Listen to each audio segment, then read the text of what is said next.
আসসালামু আলাইকুম বন্ধুরা, আশা করি আপনারা সকলে ভালো আছেন। তো আমরা আল্লাহর রহমতে অনেক ভালো আছি।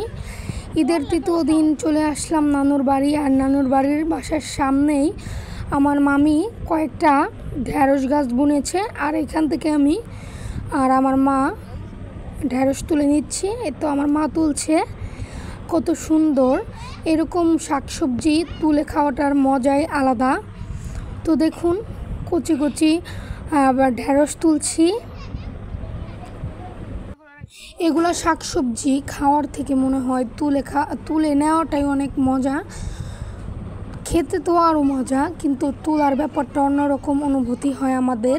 কারণ আমাদের যে যারা শহরে থাকি তাদের আশেপাশে হয়তো ক্ষেত খামার থাকে না নিজেদের, এর জন্য আমরা নিজেরা রোপণ করে খেতেও পারি না শাকসবজি। আর গ্রামে আসলে তো সবসময় শাকসবজি থাকেই, আর গাছ থেকে টাটকা টাটকা শাকসবজি তুলে খাওয়া যায়। আর এখানে দেখছি সেঞ্চি শাক, এগুলো খেতে অনেক ভালো লাগে ভাজি করে। অনেক শাক হয়েছে, যাওয়ার সময় তুলে নিয়ে যাব এগুলা। আর এই তো দেখুন, কত সুন্দর একটি ঘোড়া এই যে নিয়ে আসছে এই দিক দিয়ে। তো এটা ওই গাছের সাথে বেঁধে রাখবে। আর এই তো আমি ভয় পেয়ে গেছিলাম। নানির বাড়ির সামনেই এত সুন্দর শাকসবজির বাগান দেখে মনটা অনেক ভরে গেল। আর এই জায়গায় দেখা যাচ্ছে কাঁঠাল গাছ। এখানে আমাদের নানুর বাসায় 3টা কাঁঠাল গাছ। কাঁঠাল গাছে মাশাআল্লাহ ছোট একটি গাছে 2টা কাঁঠাল এসেছে, আর বড় গাছে তো আছেই, তার পাশেও আছে নারিকেল গাছ আছে।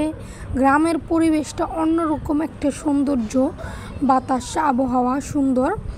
তো আমার তো অনেক ভালো লেগেছে, কিন্তু নিজের বাড়ি ছাড়া কোথাও ভালো লাগে না আমার। আর এখানে আমার মা রান্না করবে, নানু একটু অসুস্থ তো। আর এখানে মা খাসির গোস্ত রান্না করছে আর সেমাই রান্না করবে। আর এদিক দিয়ে আমি একটু হাঁটাহাঁটি করছিলাম। এই জায়গায় দেখা যাচ্ছে কোয়েল পাখি আমার মামা কিনে নিয়ে এসেছে 4টা। তো এগুলো মনে হয় ডিম পাড়ে। তো আমি দেখিনি যে ডিম পাড়তে। তো এগুলো নতুনই কিনে নিয়ে এসেছে। আর এই দেখুন, এই গাছটা ভরা শুধু কাঁঠাল আর কাঁঠাল। আর এই যে জায়গা দেখতে পাচ্ছেন, এই যে আগে থেকে এই 2টা খ্যারের পালা এগুলো রেখেছে, খড়, গরুকে খাবার দেয়। আর এই যে এটা হচ্ছে গরুর খামার, 2টা গরু আছে এখন আপাতত।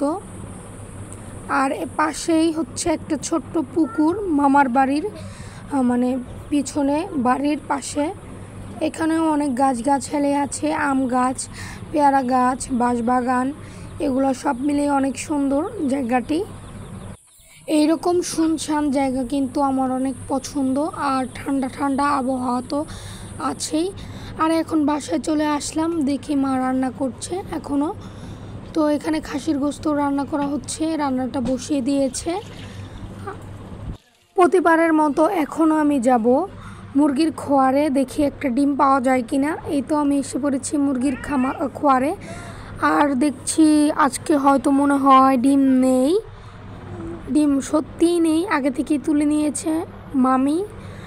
আর এখানে যে কলা গাছের থোড় এসেছে, কলা এসেছে।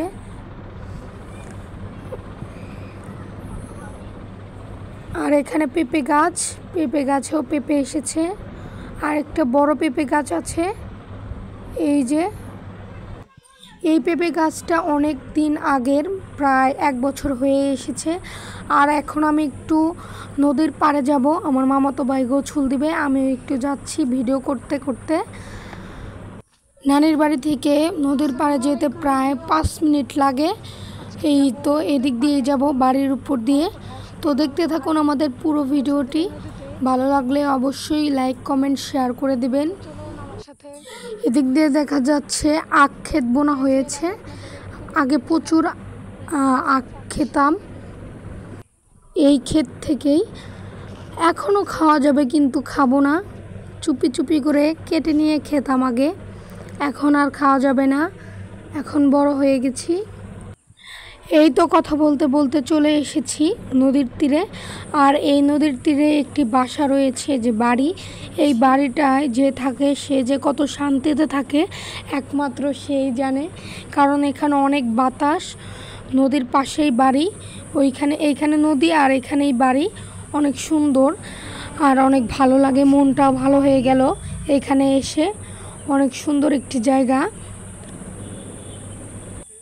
আর এই কয়েকদিন ধরে বৃষ্টি হয়েছে, এর জন্য পানিটা একটু এগিয়ে বাড়তি হয়ে গেছে।